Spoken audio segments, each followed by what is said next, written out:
Okay, let's talk about the ag laws topic paper. Very, very important concept here. And so if you go to the modules right near the top, you can see the ag laws topic paper at the top of modules. When you click on that, you'll see the ag laws topic paper document. Under this will be the video that you're watching right now. I will put the link to that underneath as soon as I am done. Now, as far as the ag laws topic paper is concerned, it's pretty wide open in terms of what you are allowed to do. If it's related to agriculture laws, go for it. If you need to brainstorm with somebody or me, let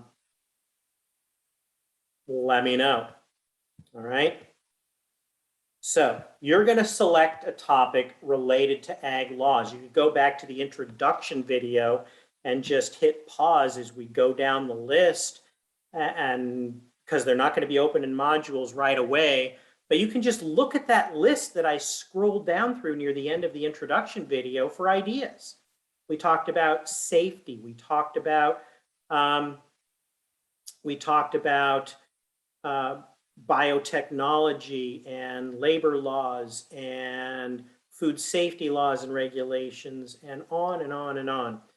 And there's also a big list in PowerPoint number 1, which is open. The history. You go down through that history, and there's tremendous amounts of laws and regulations topics. Now, most people do one of two things. They either talk about a detail about a law and regulation, and I say a detail. You can't write a paper about food safety. You can, but not a 5-page paper. That's what's expected in this class, 5-page minimum.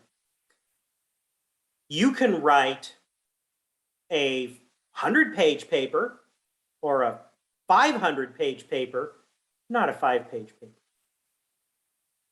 But you could do how to appropriately respond to a dead animal found in your field. There's a dead goose or a dead deer or a dead rabbit that you find in your field. What are you supposed to do? What are the laws and regulations that handle that? Who's responsible? How do you deal with it? How much product do you have to cordon off? And there are lots of things about how to deal with animals in your field. Or maybe you could do a paper on how do you deal with worker safety in the ag shop. There's a lot of things. How do you deal with disciplining an employee who is not following the company rules? You can't write a paper about labor law. That's too much. That's a book. But you can talk about disciplining an employee when they break the rules or won't follow the rules. So there are lots of students that choose the how do you deal with this? How do you comply with the law? I'm in a business, I either work for or own a business, and you don't have to own it. You could be imagining you own it. How do I comply with the law? How do I deal with it? The other approach is to look at something that already has gone wrong, a lawsuit, an actual court case. And so there's, Monsanto versus XYZ.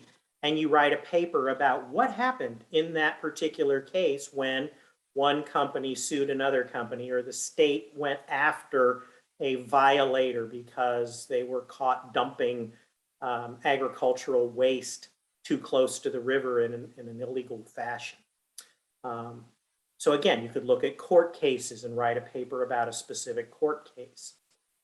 Food safety outbreak, something like that. There are lots of things like that. And you could pick out a very specific piece of a particular law that maybe is of interest to you. So once you focus on topics and you find something that interests you, dig deeper to learn more about that topic. I don't want you to rehash another one of my PowerPoints that you just are writing another summary paper about something I already told you. You go into more detail, all right? So then you're going to research it. You can use the library databases. You can use things like EBSCOhost and ProQuest newspapers, excellent resources to start. And I will briefly go into how to deal with that. There is libguides.com/research, which is the direct link to some of these resources. Academic Search Complete, EBSCOhost, ProQuest News, there it is, ProQuest newspapers. So first thing it's going to ask you, since I'm not on campus at the moment, it's going to ask for my faculty ID or your student ID. Now it knows I'm a legitimate individual, and it goes in here, and so I could look for romaine, and I'm just going to put coli instead of E. coli or Escherichia coli, and I'm going to add a new row and Yuma, because there was a food safety outbreak not too long ago in romaine in Yuma, and I'm just going to see what the heck comes up with that generic search. 20 articles. CDC expands the lettuce warning on E. coli. Yuma E. coli came from canal water. So here's a bunch of articles about various outbreaks. Now this is November 2019, April 2018, December 2018. There were more than one. There were like 3 major E. coli outbreaks in romaine in a very short window of just 2 years, I think. And it was pretty bad for the romaine industry for a while. But anyway, that's just an example using ProQuest. What if I want to use Google and I say romaine, E. coli, Yuma.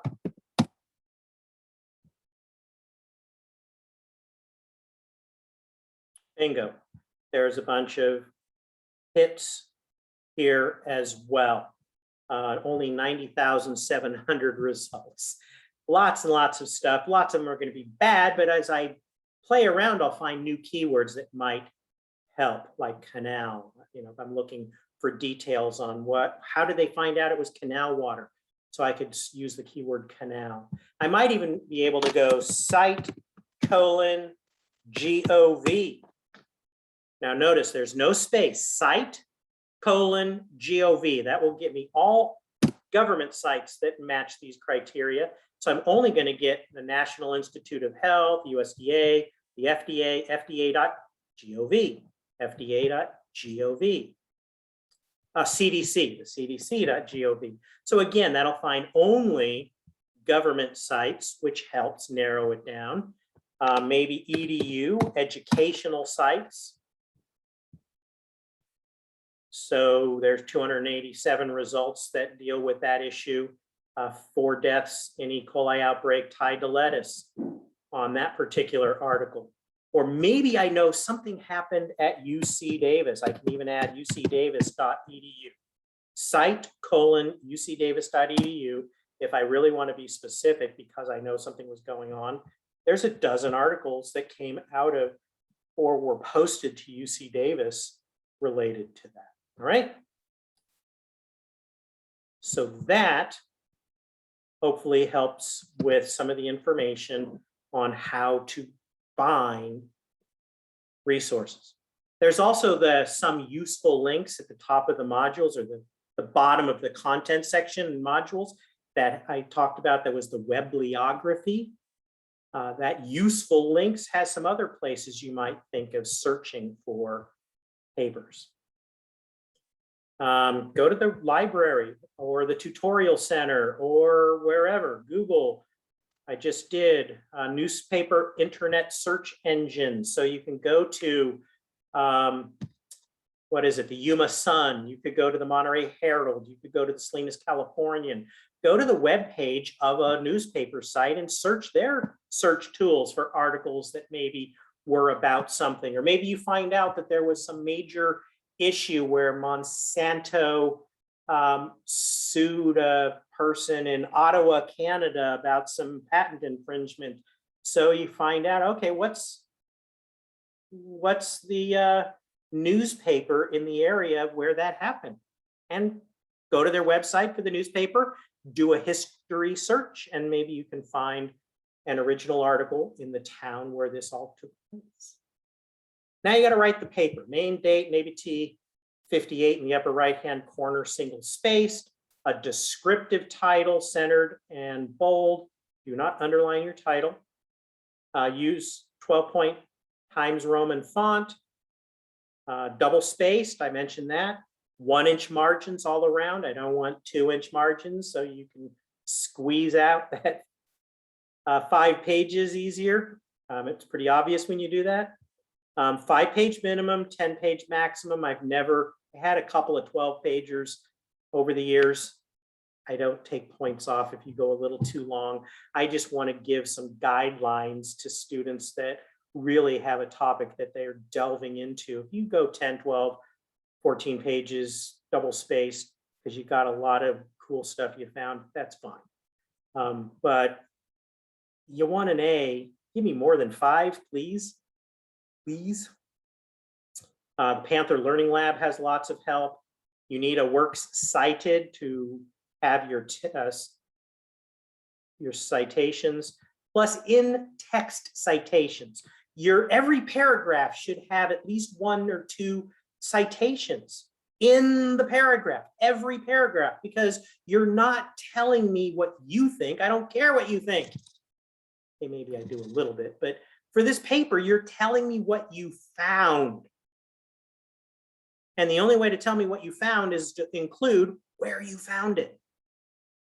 That's called an in-text citation. As you're typing, when you type a new idea, a new fact, a new detail, at the end of that sentence, cite it. Okay? All throughout your paper. And then at the end, you put your final citations. There's some really good information on in-text citations. Let me make sure that this site hasn't moved. Yeah, the Purdue Online Writing Lab does a fabulous job on citations. So the Online Writing Lab is fabulous. You can look up how to do MLA, etc. in here. Now the specific in-text citations link moved, so that's not in the same place, but it shouldn't take you long to drill down and figure out how to get to the in-text citations. And Hartnell also has how to cite information. Oops.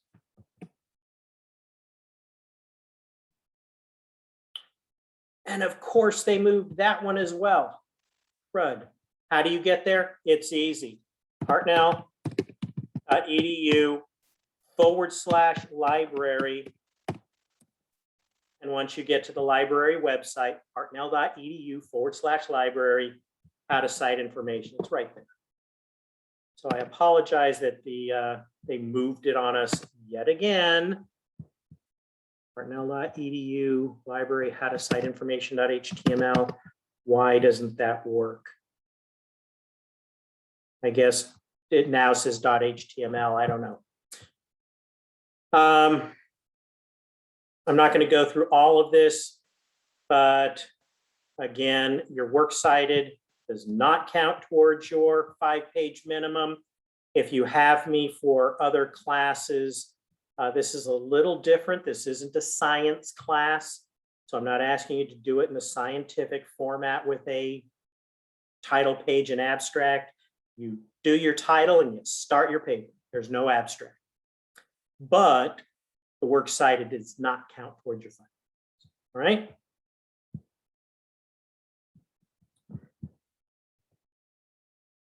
So that is it for getting started with your research paper. Start thinking now.